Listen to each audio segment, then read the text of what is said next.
Hi there, my name's Tom Bell, and welcome to my 5 Minute Friday video cast on the 31st of October, Halloween, and everything feels like a bit of a horror story at the moment, doesn't it? I'm an author, I'm a full-time PhD student, a very mature PhD student, and like many of you, an increasingly concerned citizen. And today I'd like to talk about the NHS. Hang on, just coming in very quickly. That's that Wes Streeting on the phone. Hi, Wes. Yeah. You Really good timing for the call. Actually, we're just going to talk about the NHS. Have a bit of a conversation about. You don't want to talk about the NHS. You want to hang on. You want to know where you can get some of that same eyeliner that JD Vance uses because you think it really brings his eyes out and distracts from his double chin, and you want to look your best for the upcoming leadership contest. Unbelievable. Yeah. So I love the NHS. Gran was a nurse, Mum was a nurse, auntie and cousin was a nurse. Before I got kicked out of the NHS for speaking up, whistleblowing. Those of you that know me will say it's no surprise that my mouth got me into trouble.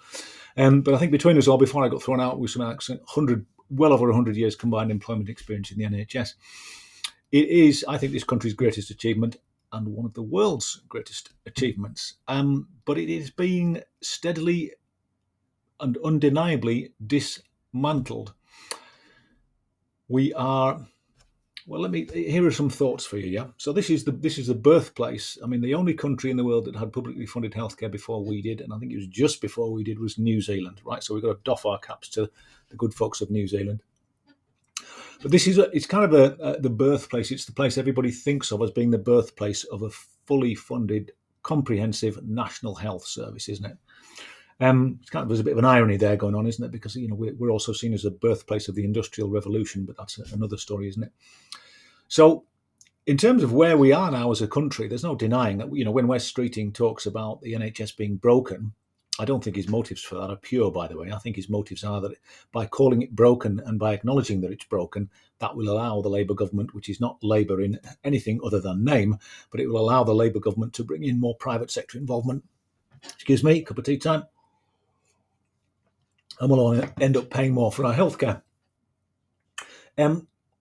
If we look at what's going on in some other countries, let's just have a quick look here at what's going on. So, if I quick Google countries with the best mental health services, who do you think comes up? Needless to say, you won't be expecting us to come up.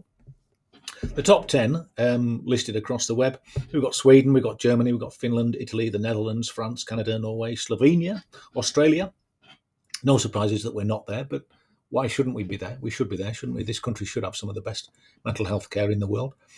When we look at how many hospital beds we have per head, it's 2.4 hospital beds per 1,000 people, yeah? The OECD, which is the Organisation for Economic Cooperation and Development, the average there is over 4 beds per 1,000, and Germany has, let's have a quick look at the Germans, because they always tend to do things a bit better than we do, don't they? Which probably sticks in our crop a bit. Germany has 7.8 hospital beds per 1,000 people. What a difference. Other countries also spend more of their tax take on publicly funded healthcare. We're constantly told, there's a number of things going on, isn't there? We're constantly told that the NHS needs more money, but actually it needs more than just money. It needs a complete restructure, doesn't it? But it certainly needs more money. We need to put more money into publicly funded healthcare. Every other country is putting most other countries, I should say, are putting a greater percentage of their GDP, their gross domestic product, into their healthcare and spending more on it. Now, we, of course, are planning on spending more money on weapons, aren't we? That's healthy, isn't it? That's great. This current government is saying that it's going to raise the level of GDP spent on weapons up from where it is now at 2.3%, and eventually, and NATO's even talking about members having to spend 5% of their total national income on weapons. What a wonderful use of our funds, yeah. Meanwhile, we have in West Cumbria, let's have a quick look at this. We've got a mental health crisis. This is as of the 29th of October, that's this week. This is an organisation, a charity in West Cumbria, talking about a West Cumbrian mental health crisis. And it's saying we're calling on people to help us tackle the growing mental health crisis by pledging support to fund vital community-based services, by which they mean voluntary services, not even funded from the public purse. So not only are we not putting enough tax into the NHS, but we are relying on voluntary services, charities, to prop up our national healthcare service. It is quite frankly an absolute disgrace. What's the NHS's answer to this? I'm going to go over my 5 minutes here, so forgive me in advance. The NHS's answer and government's answer is, oh, let's move to prevention. Bollocks. They've been saying that for the last God knows how many years. The NHS isn't equipped to move to prevention. The NHS is firefighting. All its resources are taken up. The NHS doesn't have a mandate for prevention. The people in the NHS aren't the people who can prevent things happening. They are just there picking up the pieces from this neoliberal experiment that we seem to be riding through at the moment. Whether we come out the other side is, again, that's a topic for discussion. The problem in the NHS, a capacity problem, a recruitment problem, a capabilities problem, these have all been building for years and years and years. I mean, let's ask the question, how did we reach a point where we, as one of the leading economies, I use the term loosely leading, but as one of the leading richest countries in the world, how did it reach the point where we made nursing so unattractive that we're actually plundering nurses from developing, what we used to call third world countries? We're plundering nurses from developing countries because we can't recruit our own. We haven't developed our own. That is absolutely, that's fundamental, isn't it? That is a massive, massive failing. And whether you blame previous Labour governments under Tony Blair, whether you blame Tories and 14 years, 15 years, whatever it was, of utter nonsense that we've had, and austerity, the combined effect of these have just seen the health service go down and down and down to the level where its capacity and capability has been shot to pieces so much that more and more of us now, well over 1 million of us in this country, are turning to and using private healthcare. The thing is, the NHS is worth protecting, not just because it's worth protecting because we all love it, because we're British, because we're all supposed to love it, but actually, if an alien came down and asked you for an example of what civilization looked like, what does a compassionate civilization look like? What does a compassionate society look like?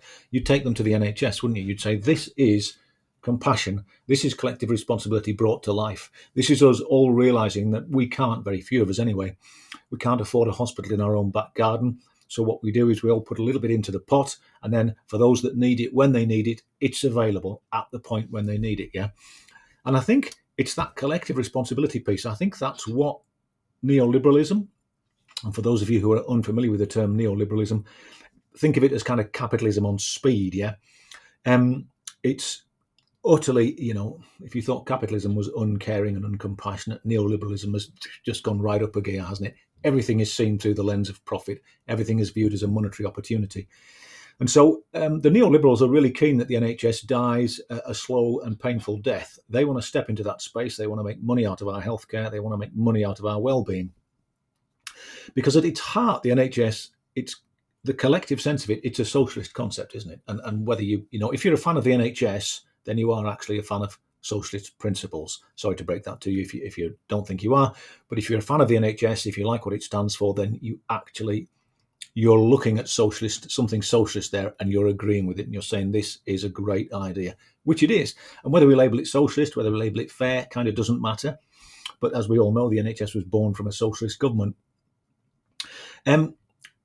So where do we go from here? Well, we know it doesn't need tinkering with, and trying to repair it, trying to constantly throw little bits of money at it and sort it out and tell it can get better. It's rather like you can't fix this broken thing called the NHS while you have a fractured society. Yeah, you can't do that.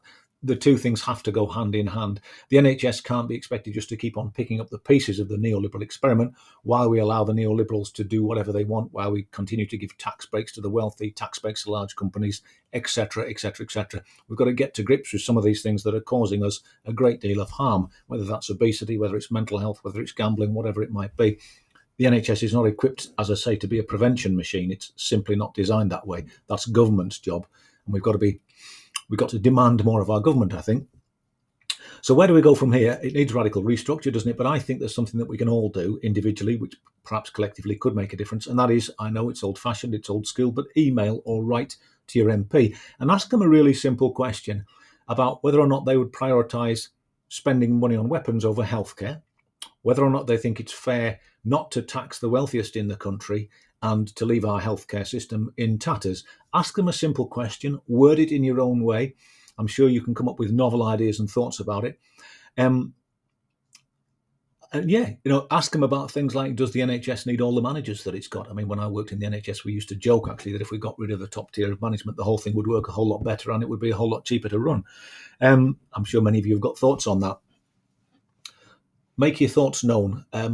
If we don't make our thoughts about the NHS visible, if we don't bring them to life, if we just continue to have these conversations behind closed doors, then I don't think a great deal will change.